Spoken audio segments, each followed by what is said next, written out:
Ilir Shqina pasoi infarkt në ditën më të keqe të jetës. Ja çfarë i kishte ndodhur para dite. Ilir Shqina, diplomati dhe pedagogu i njohur shqiptar, është ndarë nga jeta në moshë të re pas një ngjarjeje tragjike që ka tronditur miq, familjar dhe opinionin publik.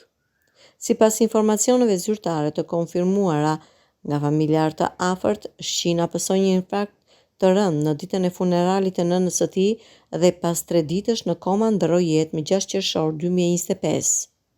Ngjarja fatkeqe ndodhi pas një periudhe të ngarkuar emocionalisht për familjen, kur në mëngjesin e së njëjtës ditë u zhvilluan ceremonitë martore për nënën e Ilirit.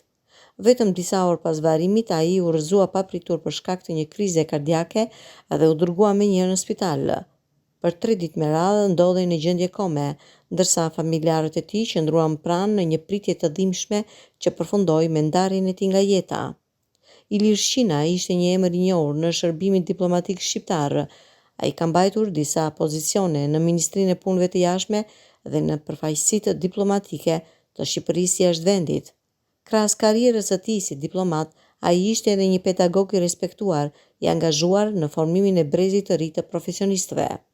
Për publikun e gjerë, Shqina njihej gjithashtu si ish bashkëshorti Grida Dumës, politikane, pedagoge dhe gazetare. Ata kanë qenë të martuar për më shumë se 2 dekada dhe janë prindër të një djali.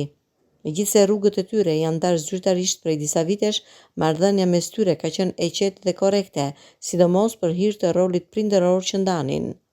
Lajmin për ndarjen nga jeta të Ilir Shqinës e dha fillimisht politikania Majlinda Bregu, e cila përmes një postimi të ndjer në rrjetet sociale shprehu dhimbjen për humbjen e një kolegu të respektuar dhe miku të saj të afërt.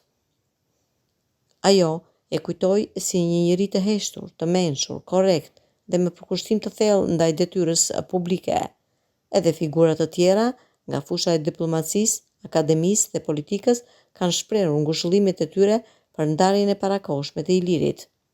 Ndarja e Ilir Shqinës nga jeta vetëm pak orë pas humbjes së nënës përbën një tragjedi të dyfishtë për familjen dhe të afërmit. Një dhimbje e rëndë që përforcohet jo vetëm nga humbja njerëzore, por edhe nga konteksti i ngjarjes, një infarkt i papritur në kulmin e një stuhie emocionale që la pas vetes një boshllëk të madh. Ceremonia martore për Ilir Shqinën u mbajt në Tiranë me pjesëmarrjen e familjarëve, miqve të afërt dhe kolegëve që i dhanë lamtumirën e fundit një figure të respektuar në jetën publike shqiptare. Në emër të stafit, u shprehim ngushëllimeve më të sinqerta familjarëve, të afërmve dhe gjithë atyre që patën fatin ta njohin nga afër Ilir Shqinën.